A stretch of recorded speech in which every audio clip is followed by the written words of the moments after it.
ជាបឋមខ្ញុំកាលណាសូមថ្វាយបង្គំព្រះជគុណសង្ឃគ្រប់ព្រះអង្គមានព្រះវត្តមាននៅទីនេះសូមគោរពអាយដាមស៊ូលីវ៉ាន់ប៉ុកនាយករងនៃសាលាភូមិន្ទរដ្ឋបាលតំណាងដល់ខ្ពស់ពោះរបស់អាយដាមយុវនារដ្ឋលេខាធិការប្រចាំការនៃក្រសួងមុខងារសាធារណៈព្រមទាំងជានាយកសាលាភូមិន្ទរដ្ឋបាលសូមសម្ដែងនូវកិច្ចស្វាគមន៍យ៉ាងកក់ក្ដៅជូនចំពោះអាយដាមលោកជំទាវលោកស្រីទាំងអស់ដែលជាកម្មសិក្សាការីជាសិស្សមន្ត្រីជាន់ខ្ពស់ជាសិស្សវិក្កតការនៃសាលាភូមិន្ទរដ្ឋបាលដែលបានឆ្លៀតពេលវេលាដ៏មមាញឹកមានតម្លៃក្នុងការសិក្សាអភិវឌ្ឍសមត្ថភាពរបស់ខ្លួនមកចូលរួមនៅក្នុងកម្មវិធីសិក្ខាសាលានាថ្ងៃនេះស្ដីអំពីស្នាដៃនីតិសាស្ត្ររបស់ក្រុមប្រឹក្សានីតិកម្មនៃក្រសួងសេដ្ឋកិច្ចនិងហិរញ្ញវត្ថុខ្ញុំប្រកាសណាខ្ញុំក្នុងនាមអាយដាមអគ្គបណ្ឌិតស្ភេចាអូនប៉មនីរដ្ឋឧបនាយករដ្ឋមន្ត្រីក្រសួងសេដ្ឋកិច្ចនិងហិរញ្ញវត្ថុព្រមទាំងជាប្រធានក្រុមប្រឹក្សានីតិកម្មនៃក្រសួងសេដ្ឋកិច្ចនិងហិរញ្ញវត្ថុសូមសម្ដែងនៅការអបអរសាទរចំពោះអាយដាមនិងអស់លោកលោកស្រីទាំងអស់ដែលបានអញ្ជើញនិមន្តនិងអញ្ជើញចូលរួមនៅក្នុងកម្មវិធីនាថ្ងៃនេះជាមួយនឹងសិភៅដែលជាស្នាដៃរបស់ក្រុមប្រឹក្សានីតិកម្មមាន2ចំណងជើងទី1គឺកម្រងសិក្សាសាកល្បងអំពីទស្សនវិជ្ជាច្បាប់ខ្មែរបែបទំនៀមមានពណ៌ខៀវនិងទី2គឺកម្រងច្បាប់ខ្មែរតាមបែបបារាំងដែលមាន2ភាគទើបតែបោះពុម្ពថ្មីដែលចេញផ្សាយនៅក្នុងឆ្នាំ2025នេះដើម្បីប្រគេនជូនប្រជាជនគុណនិងសិស្សមន្ត្រីរាជការរបស់សាលាភូមិន្ទរដ្ឋបាលដើម្បីជាប្រយោជន៍ដល់ការអភិវឌ្ឍសមត្ថភាពរបស់ខ្លួននិងចូលរួមចំណែកនៅក្នុងការលើកស្ទួយលើកកម្ពស់សមត្ថភាពនៃស្ថាប័នរដ្ឋបាលសាធារណៈតពីនេះតទៅអនាគតអាយដាមប្រជាជនឬក៏អស់លោកលោកស្រីនឹងចូលរួមចំណែកនៅក្នុងការបម្រើប្រទេសជាតិមាតុភូមិរបស់យើងនៅក្នុងក្របខ័ណ្ឌនៃបទទេសនារបស់ខ្ញុំប្រកាសណាខ្ញុំនាពេលបន្តិចទៀតនេះគឺខ្ញុំសូមលើកឡើងនៅគុណតម្លៃស្នូលដែលសាលាភូមិន្ទរដ្ឋបាលបានឧទ្ទិសបង្កើតនិងថែរក្សាបដិបត្តិប្រតិបត្តិមកដល់ពេលនេះតែយើងខ្ញុំក្នុងនាមជាមន្ត្រីរាជការផងដែរក៏បានចូលរួមចំណែកក្នុងការប្រតិបត្តិនៅគុណតម្លៃទាំង4ប្រការនេះផងដែរទី1គឺវិន័យទី2គឺគុណភាពទី3គុណធម៌និងទី4អ្នកវិនុវត្តបាទសម្រាប់យើងខ្ញុំវិន័យគឺមានសារៈសំខាន់ណាស់ហើយមានវិសាលភាពទៅតាមកម្រិតនិងជម្រៅខុសៗគ្នាចាប់ផ្ដើមពីផ្ទាល់ខ្លួនវិន័យនេះបើយើងនិយាយតាមពុទ្ធឱវាទក្នុងចំណោមព្រះធម៌ទាំង84000បឋមខណ្ឌសង្ខេបមកមានតែ2ម៉ាត់ទេបើយើងរៀនណាមានធម៌វិន័យបាទធម៌វិន័យហើយនិយាយឲ្យខ្លីជាងនឹងទៀតគឺនៅសល់តែធម្មៈបាទធម្មៈនេះគឺមានន័យទូលំទូលាយគ្រប់ដប់ទៅលើគ្រប់អ្វីសពយ៉ាងទាំងអស់ពុទ្ធឱវាទក៏ជាធម្មៈសភាវៈដែលទ្រទ្រង់លោកធាតុលោកធម៌ចក្រវាលនេះក៏ជាធម្មៈអ្វីដែលជាសក្តីពិតកំពុងប្រកបនេះក៏ធម្មៈចឹងហើយបានជាក្នុងការអប់រំទូន្មានរបស់ព្រះពុទ្ធសាសនាយើងគឺរក្សាចិត្តឲ្យនៅក្នុងធម៌ដើម្បីជាប្រយោជន៍ដល់ការរក្សាកាយនិងវាចាឲ្យនៅក្នុងធម្មចរិយាប្រែថាដំណើរប្រព្រឹត្តទៅនៃធម៌ព្រះសុធម្ម នេះបើយើងនិយាយអំពីទស្សនវិជ្ជាពុទ្ធសាសនាបើយើងនិយាយអំពីមនុស្សម្នាក់ម្នាក់ត្រូវមានវិន័យធម្មតាវិន័យមានន័យច្រើនទៅទៀតជួនកាលយើងប្រើពាក្យថាទណ្ឌកម្មវិន័យសម្រាប់ការអនុវត្តទោសចំពោះអ្នកដែលប្រព្រឹត្តខុសវិន័យប៉ុន្តែបើយើងនិយាយអំពីទិដ្ឋភាពផ្ទាល់ខ្លួនវិន័យនេះគឺចាប់ផ្ដើមពីការអប់រំចិត្តឲ្យមានឆន្ទៈក្នុងការស្រឡាញ់អោបប្រសោបយកនៅសេចក្តីល្អយកមកដាក់ខ្លួនដោយចិត្តបរិសុទ្ធប៉ុន្តែចិត្តរបស់យើងនេះប្រៀបដូចជាទឹកនៅក្នុងបឹងអញ្ចឹងជួនត្រូវខ្យល់ជួនត្រូវធូលីក៏វាល្អក់កកមើលបានមិនឃើញចឹងហើយបានជាវិន័យនេះជួយតម្រង់ចិត្តគ្រាកចិត្តតម្រឹមអេរយារបស់យើងឲ្យស្ថិតនៅក្នុងធម្មចរិយានៅក្នុងសេចក្តីល្អក្នុងពេលដែលចិត្តរបស់យើងមិនល្អបាទអញ្ចឹងដំបូងឡើយយើងអប់រំទៅចិត្តយើង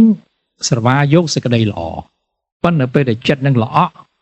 វិន័យអ្នកពង្រឹងចិត្តនឹងឲ្យល្អវិញអញ្ចឹងសង្កត់ភាពនៅក្នុងការប្រតិបត្តិជាកិច្ចការសំខាន់ណាស់ដើម្បីធានាការរក្សាវិន័យរបស់យើងឲ្យស្ថិតនៅលើបន្ទាត់មួយសមស្របទោះបីជាមានការប្រែប្រួលនៃចិត្តនឹងប្រព្រឹត្តទៅយ៉ាងណាក៏ដោយក៏អេរយាប័តរបស់យើងនៅរក្សាបាននេះហៅថាវិន័យនិយាយឲ្យស្រួលស្ដាប់ថាពេលដែលយើងត្រេះរិះពិចារណាទទួលយកនៅវិន័យហើយទោះបីជាក្រោយមកចិត្តយើងចង់ក្តីមិនចង់ក្តីក៏ត្រូវតែរក្សាវិន័យនឹងជាប់នៅក្នុងចិត្តនៅក្នុងវាចានៅក្នុងកាយរបស់យើងផងដែរនេះនិយាយពីបុគ្គលបើយើងនិយាយពីសាលាយើងមានបទបញ្ជាផ្ទៃក្នុងរបស់សាលាយើងមានអភិក្រមរបស់សាលានិយាយក្នុងស្ថាប័នមានបទបញ្ជាផ្ទៃក្នុងរបស់ស្ថាប័នបើយើងនិយាយអំពីក្នុងក្រុមហ៊ុនមានបទបញ្ជារបស់ក្រុមហ៊ុនបើយើងនិយាយពីក្នុងក្រសួងក៏មានគោលការណ៍សេចក្តីណែនាំសារាចរណែនាំនានាបើយើងនិយាយនៅក្នុងប្រទេសជាតិយើងមានច្បាប់យើងមានបទបញ្ជាយើងមានអក្រិតមានប្រជាក្រិតដើម្បីរក្សាវិន័យនឹងឲ្យល្អគ្រាន់តែយើងមិនប្រើពាក្យថាវិន័យយើងប្រើទៅតាមបរិបទជំរឿនៃវិន័យបាទហើយវិន័យនេះត្រូវបានរក្សាទុកសម្រាប់តែក្នុងជាលក្ខណៈជាក្រមសីលធម៌បាទទី2គឺគុណភាពនេះសំខាន់ណាស់ជាពិសេសនៅក្នុងបរិបទដែលយើងកំពុងតែធ្វើកិច្ចការកែតម្រង់លើគ្រប់វិស័យជាពិសេសគឺការកែតម្រង់ក្នុងវិស័យសាធារណៈយើងធ្វើការជាប្រចាំចាប់ផ្ដើមពីការរៀនសូត្រដកពិសោធន៍រហូតទៅដល់ការពង្រឹងគុណភាពនៃការងាររបស់យើងសឹងតែនៅគ្រប់ស្ថាប័នទាំងអស់សិតតែបានឆ្លងកាត់ពីស្ថានភាពទទេមកកាន់ស្ថានភាពដែលមានអ្វីៗច្រើនយ៉ាងឬក៏សពយ៉ាងបាទហើយកិច្ចការទាំងអស់នេះគឺស្ថិតនៅលើដំណើរនៃការប្រែក្លាយពីស្ថានភាពនៃបរិមាណមកកាន់គុណភាពបាទចាប់ផ្ដើមពីបរិមាណមកកាន់គុណភាពទាំងប្រភេទការងារទាំងទំហំការងារទាំងប្រភេទមនុស្សទាំងបរិមាណមនុស្សទាំងគុណភាពមនុស្សគឺសិតតែឆ្លងកាត់ដំណើរវិវត្តហើយបើយើងនិយាយពីច្បាប់ធម្មជាតិក៏អញ្ចឹងដែរវាផ្លាស់ប្ដូរអំពីបរិមាណមកកាន់គុណភាពទី3គឺគុណធម៌នេះតាមអ្វីដែលយើងខ្ញុំជាអ្នកប្រតិបត្តិនៅក្នុងក្របខ័ណ្ឌនៃការងារជាមន្ត្រីរាជការក្នុងក្រុមប្រឹក្សានីតិកម្មរបស់យើងគឺមានសារៈសំខាន់ណាស់គុណធម៌ដែលមើលមិនឃើញពណ៌មិនត្រូវតែនៅគ្រប់ទីកន្លែងมันមានអ្នកស្ដីมันមានអ្នកថាតែនឹងទទួលបាននៅទណ្ឌកម្មដោយមិនដឹងខ្លួននៅពេលដែលដំណើរនៃការប្រឆាចគុណធម៌បានលេចឡើងទី4អ្នកវិនិវត្តជារបស់ដែលកើតចេញមកពីការកែច្នៃនៅពេលដែលយើងប្រឈមមុខនឹងស្ថានភាពការងារដែលมันមានអ្វីសពយ៉ាងទាំងអស់ចាប់ផ្ដើមពីទទេទុនរបស់យើងតែមួយគត់ដែលផ្ដល់នៅក្តីសង្ឃឹម ផ្ដល់នៅកម្លាំងចិត្តផ្ដល់នៅកម្លាំងប្រាជ្ញាផ្ដល់នៅឆន្ទៈសម្រាប់បម្រើការងាររបស់ខ្លួនគឺអ្នកវិនិវត្តប្រែថាអ្វីៗគឺយើងអាចបង្កើតបានបាទហេតុអ្វីបានជាអ្វីៗដែលអាចបង្កើតបានបើយើងនិយាយជ្រៅទៅមកពីអ្វីៗទាំងអស់ជាតិរបស់ទុតិបើយើងនិយាយអំពីទស្សនវិជ្ជាបែបពុទ្ធសាសនាមកពីទុតិទើបអាចបង្កើតបានប៉ុន្តែបើសិនជារបស់នេះមានក្លឹមនៅខាងក្នុងគឺយើងបង្កើតមិនបានទេបាទអ្នកទាំងអស់នេះអាចឆ្ងល់ប៉ុន្តែមិនអីទេ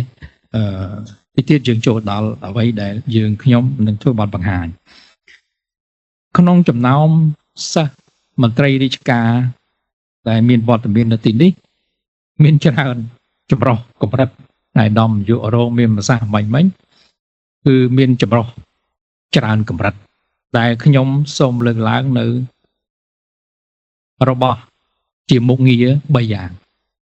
ទោះបីជាបរិជ្ជគុណឬក៏លោកស្រីទៅធ្វើកិច្ចការងារអ្វីក៏ដោយក្នុងទំហំការងារអ្វីក៏ដោយគឺប្រហែលជាមិនឆ្លងកាត់របស់3នឹងទេបាទប្រហែលជាមិនអាចរំលងផុតអំពីមុខងារទាំង3នឹងទេបាទមុខងារទី1គឺប្រឹក្សាពេលដែលយើងទៅបំពេញការងារចង់យើងមានប្រធានឋានានុក្រមតែសុំឲ្យយើងផ្ដល់មតិយោបល់ប្រឹក្សាថាតើកិច្ចការងារណាគួរធ្វើកិច្ចការងារណាមិនគួរធ្វើហើយបើធ្វើទៅវាផ្ដល់ផលប្រយោជន៍ផ្ដល់គុណានុភាពផ្ដល់នូវគុណតម្លៃគុណប្រយោជន៍យ៉ាងណាក្នុងនោះការផ្ដល់ប្រឹក្សានោះមានបន្ទាត់មួយដែលជាស្នូលគឺច្បាប់បាទទី1ទី2បង្គាប់មុខងារបង្គាប់នេះគឺប្រកាសណាស់ថាលោកស្រីពេលដែលចេញទៅធ្វើការងារប្រកាសជាអាចនឹងមានឱកាសទៅដឹកនាំមនុស្សដឹកនាំអង្គភាពដឹកនាំស្ថាប័នទាំងរដ្ឋបាលថ្នាក់ជាតិទាំងរដ្ឋបាលថ្នាក់ក្រោមជាតិដូច្នេះការផ្ដល់សេចក្តីណែនាំផ្ដល់ឱវាទផ្ដល់ការណែនាំផ្ដល់ការតម្រង់ទិសដល់មន្ត្រីក្រមបង្គាប់ក្រមឱវាទរបស់ខ្លួនក៏ត្រូវយល់អំពីទិសដៅនៃការបង្គាប់របស់យើងផងដែរហើយក្នុងដំណើរនៃការបង្គាប់នោះមានស្នូលជាច្បាប់បាទទី3ប្រតិបត្តិបើទោះបីជាយើងមិនបានក្នុងលើណាមួយមិនបានទៅកាន់តួនាទីជាអ្នកដឹកនាំគេតែយើងជាមន្ត្រីគឺត្រូវជាអ្នកដែលប្រតិបត្តិកិច្ចការងារដែលប្រធានឋានានុក្រមរបស់ខ្លួនបកគលឲ្យជាការប្រតិបត្តិអញ្ចឹងអ្នកប្រតិបត្តិក៏តោងយល់ថាតើព្រំដែននៃការប្រតិបត្តិរបស់យើងនៅទីណាក្នុងនោះមាគ៌ាដែលត្រូវគោរពជាអបបរមាគឺច្បាប់បាទអញ្ចឹងហើយកិច្ចការច្បាប់នេះមានសារៈសំខាន់ណាស់ជាពិសេសទៅទៀតគឺសម្រាប់មន្ត្រីរដ្ឋបាលរបស់យើង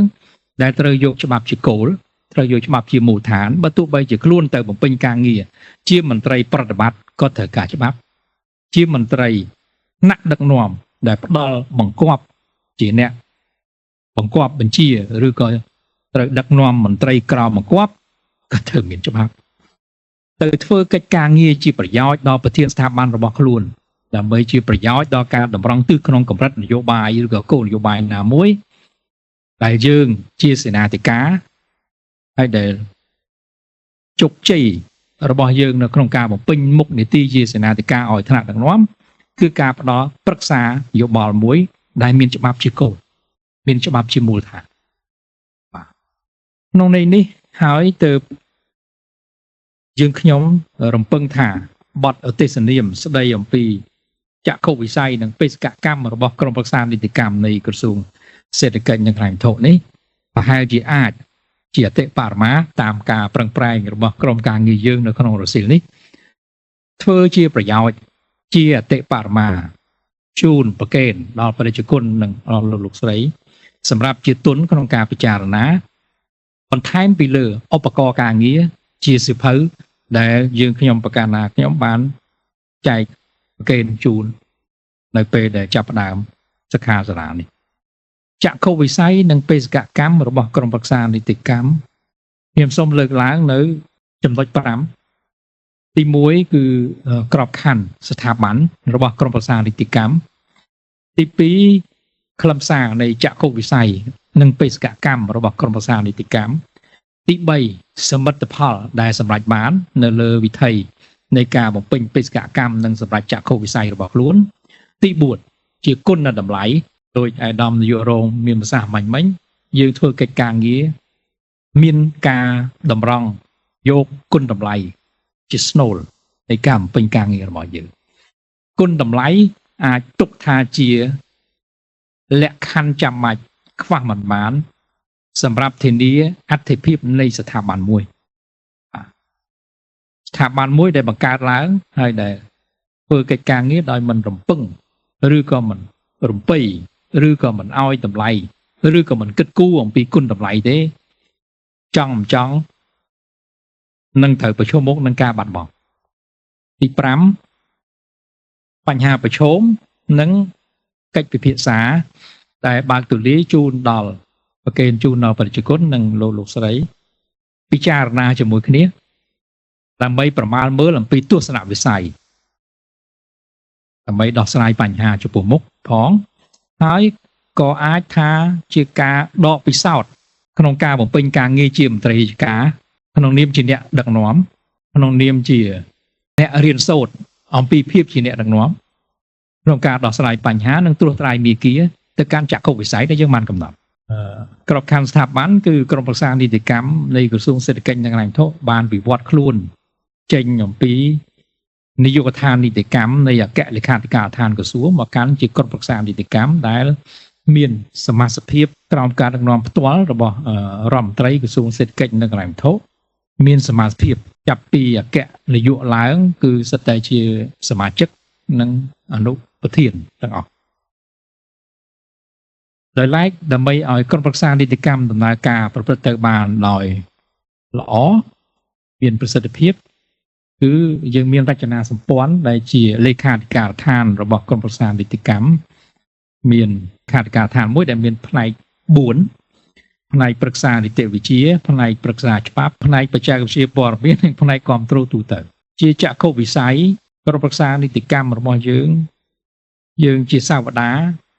យើងចាប់ផ្ដើមពីស្ថានភាពមួយដែលនាយកដ្ឋាននីតិកម្មអត់មានមន្ត្រីច្បាប់អត់មានឯកសារច្បាប់អត់មានទាំងអស់កាលនោះខ្ញុំជាមួយនឹងឯកឧត្តមយុបណា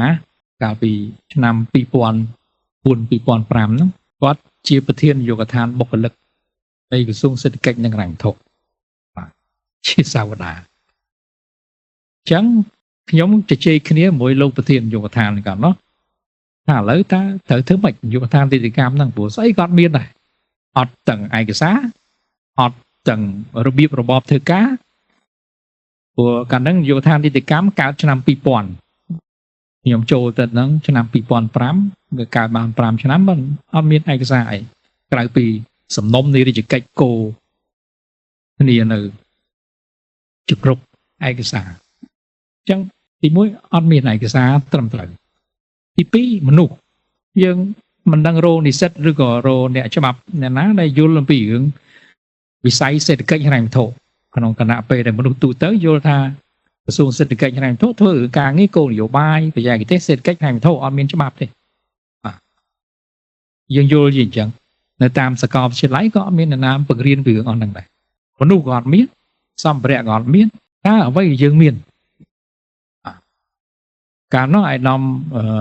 លោកប្រធាននាយកដ្ឋានបុគ្គលិកយុវបណ្ណាបបួលខ្ញុំទៅរៀនអំពី leadership នៅប្រទេស3ក្នុងរយៈពេល2សប្តាហ៍ឥណ្ឌាចិនអូស្ត្រាលីបាទរយៈពេល2សប្តាហ៍តើ3ប្រទេសហ្នឹង2សប្តាហ៍ជាវគ្គរៀនសូត្រអំពី leadership management អីហ្នឹងរយៈពេល2សប្តាហ៍ថាលឿនប៉ុន្តែ3ប្រទេសគ្រាន់តែឡើងចុះយន្តហោះចង់អស់បាទចាប់ពីនឹងមកទៅយើងឃើញថាមានទុនមួយដ៏ធំដើម្បីឆ្លើយតបទៅនឹងបញ្ហាប្រឈមដែលកើតមានឡើងក្នុងស្ថានភាពរបស់នាយកដ្ឋាននីតិកម្មនៅកាលនោះបាទ cứ nẹo viên nổ vọt hơi bạc cao tầng chẳng hái ban chia dương ban cầm nót chạm khâu vì sai rồi mà dương tha chia mà chạm mình đố nẹo viên nổ vọt bậc xa đi tỉ xa này cửa sông sẽ được cách nâng hành thuộc và ra chia cả lái để thờ bạc cao thay tầng đã mấy bẩm pin cách càng nghĩa bậc xa đi tỉ xa và dương mình pra bịa bậc xa đi tỉ cam từ tiết rồi xa té đi tỉ cắm sầm đau từ cách ca co sang lịch cắt bậc thang cái tự dứt tai đầm bay bẩm pin cách càng nghĩa ní bán tàu miền có buồn tàu miền bị chia tàu miền chấm nét đằng và bởi dương dây bàn đi tỉ cam bịp đôi chia sạc chớ đi tỉ xa bịp đôi chia prey chớ vàมันអាចមាន ស្លឹកឈើដោយគ្មានព្រៃទេត្រូវគិតអំពីព្រៃឈើដើម្បីមានដើមឈើសម្រាប់បេះផ្លែឯស្លឹកដើម្បីសម្រេចបាននៅចក្ខុវិស័យនេះយើងបានរៀបចំបង្កើតឲ្យមានបេសកកម្មមួយដែលសំដៅទៅលើបណ្ដុំនៃសកម្មភាពដែលត្រូវធ្វើរួមគ្នាបង្កើនផ្ដុំបង្កើនប្រមូលផ្ដុំធម្មពលដែលជាសំណុំនៃសកម្មភាពជុំវិញលើកិច្ចការងារជាបេសកកម្មនេះដែលពិនិត្យនិងប្រឹក្សាយោបល់អំពីនិត្យានុកូលភាពប្រែថាភាពត្រឹមត្រូវស្របច្បាប់និងសមានគតិភាពគតិយុត្តប្រែថាភាពសមស្របទៅតាមលក្ខណៈច្បាប់ប្រកបដោយអ្នកវិនិវត្តនិងគុណតម្លៃសកលអញ្ចឹងអ្នកវិនិវត្តមានទាំងនៅក្នុងសាលាពុទ្ធរដ្ឋបាលមានទាំងនៅក្នុងបេសកកម្មនិងគុណតម្លៃរបស់ក្រុមប្រឹក្សានីតិកម្មយើងខ្ញុំបាទដូចដែលខ្ញុំបានជម្រាបជូនបាញ់ដើម្បីសម្រេចបាននៅចក្ខុវិស័យនៃបេសកកម្មនេះយើងបានរៀបចំនៅយុទ្ធសាស្ត្រ4ដែលជាចំណែកនៃការអនុវត្តដោយផ្នែកទាំង4របស់លេខាធិការដ្ឋានមានផ្នែកប្រឹក្សានីតិវិទ្យាផ្នែកប្រឹក្សាច្បាប់ផ្នែកគ្រប់គ្រងព័ត៌មានវិទ្យានីតិកម្មនិងផ្នែកគ្រប់គ្រងទូទៅបាទផ្នែកទាំង4នេះមានសារៈសំខាន់ណាស់ដែលធ្វើកិច្ចការងារដោយឡែកពីគ្នាប៉ុន្តែចូលរួមចំណែកនៅក្នុងការសម្រេចចក្ខុវិស័យនិងបំពេញបេសកកម្មរួមគ្នាផ្នែកគ្រប់គ្រងព័ត៌មានវិទ្យានីតិកម្មនេះគឺជួយគ្រប់គ្រងខាងផ្នែកបច្ចេកវិទ្យាទៅដល់ការប្រើប្រាស់បច្ចេកវិទ្យាសម្រាប់គ្រប់គ្រងដល់ការកសាងនិងការផ្សព្វផ្សាយស្នាដៃរបស់ក្រុមប្រឹក្សានីតិកម្មជាក់ស្ដែងសិភៅដែលយើងខ្ញុំបោះពុំទាំងអស់នេះសិតតែឆ្លងកាត់ការរចនាការ design គេហៅថារចនានិងអ្នកវិនិវត្តរបស់ផ្នែកព័ត៌មានវិទ្យានីតិកម្មទាំងអស់ចេញជាសិភៅហើយមិនមែនរងពុំអ្នករចនាឲ្យទេណាបាទគឺយើងខ្ញុំជាអ្នករចនាឲ្យខ្លួនឯងរងពុំគ្រាន់តែមានពុំសម្រាប់ទៅបោះឲ្យតែគាត់បោះកុំឲ្យលោតទំព័រយើងខ្ញុំបានណាព្រោះធម្មតាទំព័រវាលេខ1បន្តមកលេខ2ព្រោះពុំខ្លះបោះលេខ1ហើយលេខ100មកវាអត់មានលេខ2អញ្ចឹងគឺថាយើងខ្ញុំធ្វើកិច្ចការងារនេះគឺពីចុងសក់ដល់ចុងជើងគឺមិនមែនជារឿងចៃដន្យទេគឺជាការគិតគូរអំពីគុណភាពជាការគិតគូរអំពីគុណតម្លៃជាធំដោយមិនធ្វើប្រតិភូកម្មទៅឲ្យរោងពុំជាក្រុមហ៊ុនឯកជនទេផ្នែកគ្រប់គ្រងទូទៅគឺចង់សម្ដៅទៅលើកិច្ចការងារជំនាញ3រដ្ឋបាលគ្រប់គ្រងកិច្ចការសម្ភារៈឯកសារសម្ភារៈបរិក្ខារហិរញ្ញវត្ថុមនុស្សប៉ុន្តែអ្វីដែលសំខាន់នៅក្នុងទីនេះគឺផ្នែកប្រឹក្សានីតិវិទ្យាឬក៏ផ្នែកប្រឹក្សានីតិសាស្ត្រផ្នែកប្រឹក្សាច្បាប់ឬក៏ផ្នែកប្រឹក្សានិត្យានុកូលភាពបាទ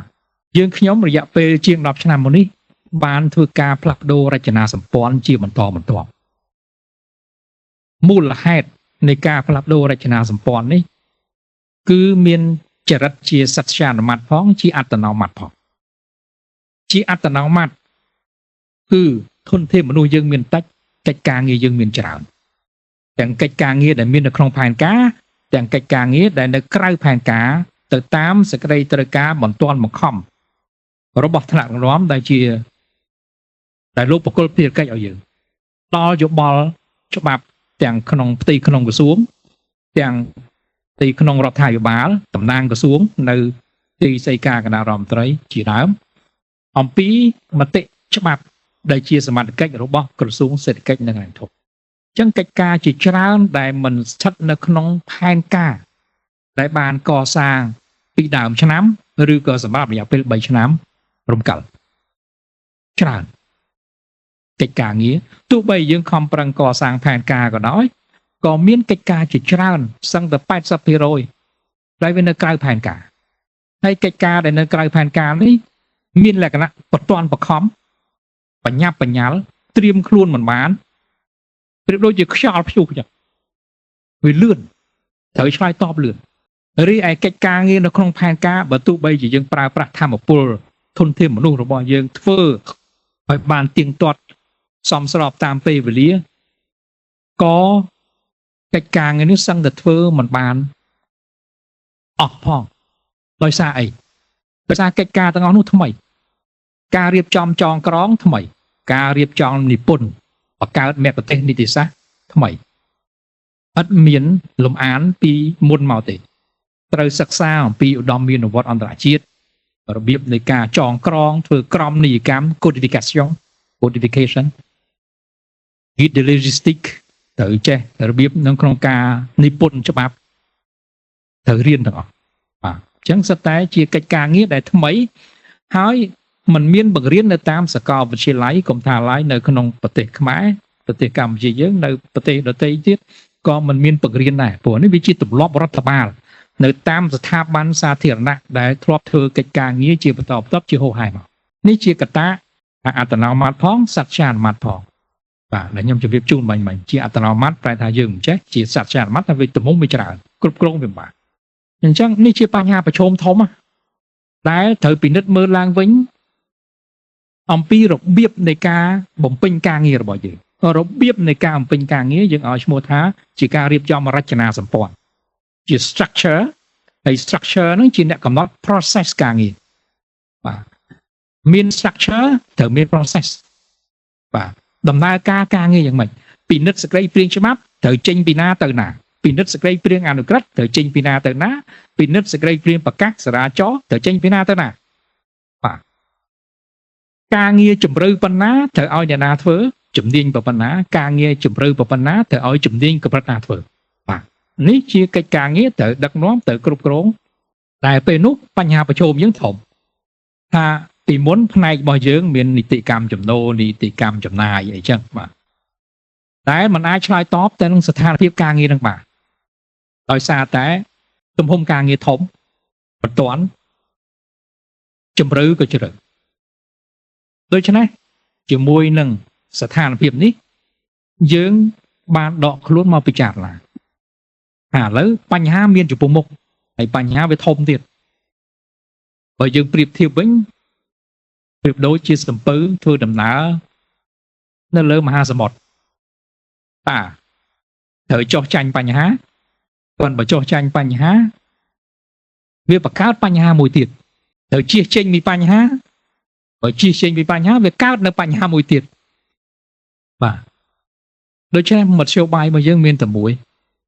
គឺទទួលយកនៅបញ្ហាទាំងអស់ហ្នឹងយកមកពិនិត្យមកវិភាគមកបបែកម្ដងមួយហើយរៀបចំឲ្យទៅជាដំណោះស្រាយឆ្លើយតបជាយុទ្ធសាស្ត្រឆ្លើយតបជារចនាសម្ព័ន្ធអញ្ចឹងហើយ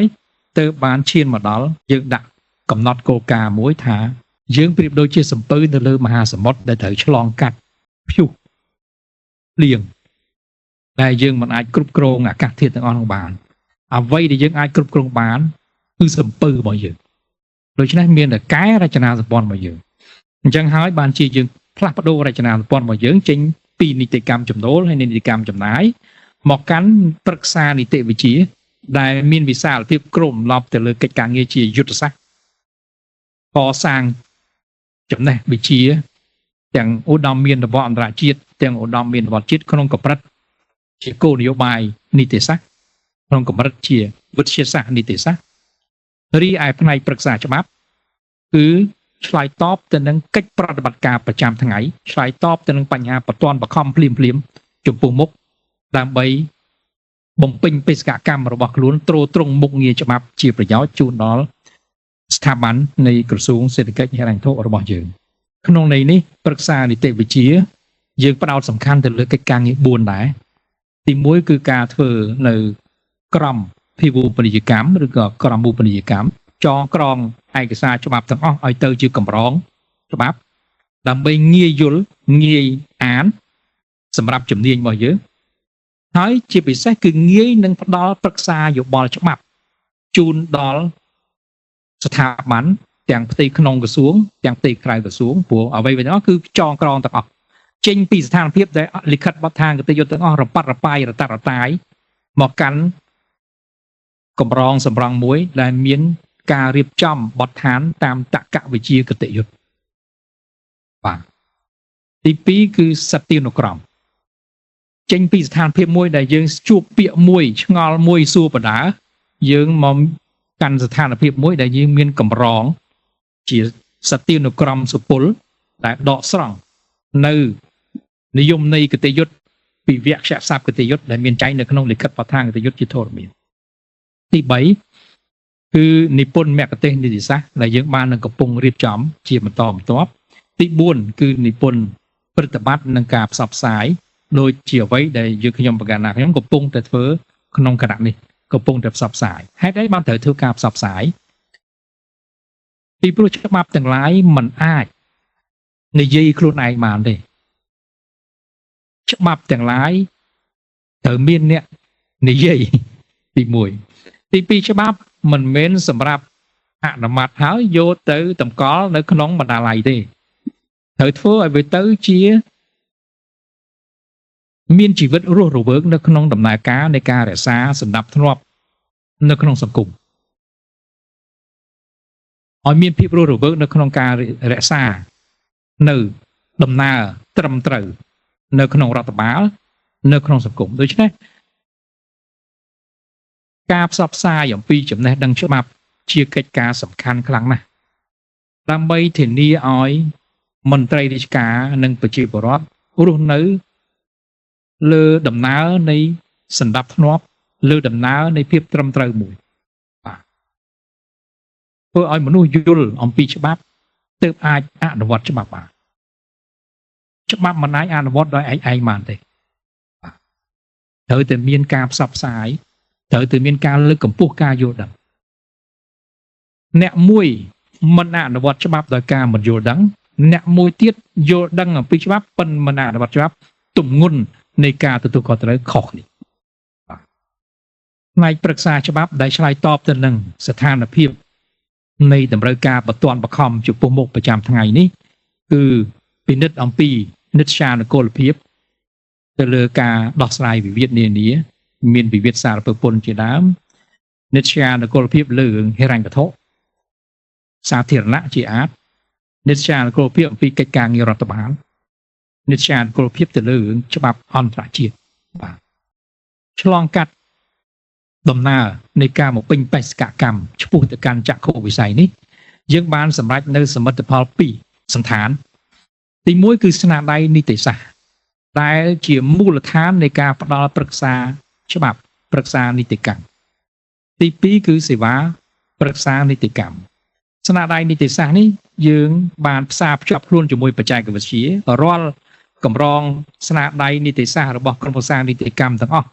សុទ្ធតែមានកម្មវិធីបច្ចេកវិទ្យាព័ត៌មានដែលអាចបញ្ចូលបានដោយសាមញ្ញនៅក្នុងទូរស័ព្ទនិងកុំព្យូទ័របាទដែលយើងឲ្យឈ្មោះថាជាបណ្ណាល័យអេឡិចត្រូនិកទី1គឺសៀវភៅដែលយើងបោះពុម្ពជាប្រពៃណីធម្មតារីឯសេវាកម្មសេវាប្រឹក្សានីតិកម្មគឺយើងមានប្រឹក្សាអំពីនិច្ចានុគលភាពហើយនឹងប្រឹក្សាអំពីសមានគតិភាពគតិយុត្តនេះជាស្នាដៃជាសៀវភៅបើយើងមើលជាសរុបទៅជាមួយទស្សវត្សនេះយើងមាន31ចំណងជើងដែលមានរូបភាពជាហូរហែអញ្ចេះបាទសូមព្រះមេត្តានិងមេត្តាអានខ្លួនឯងនៅក្នុងគេហទំព័ររបស់ក្រុមប្រឹក្សានីតិកម្មដើម្បីចំណេញពេលបាទអញ្ចឹងមានអញ្ចឹងបាទមានរហូតដល់កូពីត្រៃភូមិទៀតអាចប្រជាជនចាប់អារម្មណ៍ ពីស្នាប្រហោះរបស់បកូណាប្របានហរិរៈរិមាអ៊ីសរាធិបតីអង្គឌួងនិយាយពីត្រៃភូមិហ្នឹងគឺលោកទាំង3មានលោកខាងលើលោកយើងនេះលោកអង្គមពីជំនាន់មុនស្ដេចផែនដីដែលគ្រប់គ្រងគេហៅថាព្រះកុម្ម្ដែងផ្ទៃក្រោមយើងមានព្រះកុម្ម្ដែង2ក្រៅពីយមរាជនៅអង្គមទៅមានព្រះកុម្ម្ដែងផ្ទៃក្រោមអាហ្នឹងគឺមហាក្សត្រព្រះកុម្ម្ដែងផ្ទៃលើគឺទេវរាជ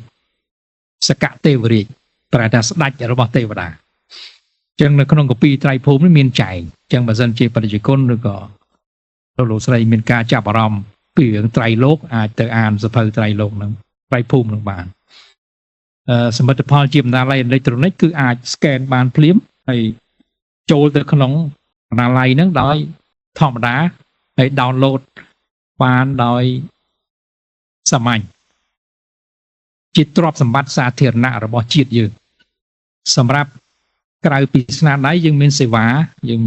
កម្មប្រឹក្សានីតិកម្មមាន2សេវាប្រឹក្សានិត្យានុកូលភាពចង់ផ្ដោតសំខាន់ទៅលើការផ្ដល់យោបល់ឆ្លើយតបនឹងកិច្ចការចំពោះមុខអំពីភាពត្រឹមត្រូវតាមច្បាប់ជាធរមានបាទរីឯប្រឹក្សាសមានគតិភាពគឺផ្ដោតសំខាន់ទៅលើការកសាងច្បាប់ថ្មីដើម្បីធានាថាច្បាប់ថ្មីនោះមានសង្កត់ភាពមានភាពស៊ីចង្វាក់គ្នាជាមួយនឹងប្រព័ន្ធច្បាប់ដែលយើងមានស្រាប់ជាធរមានការផ្ដល់នៅ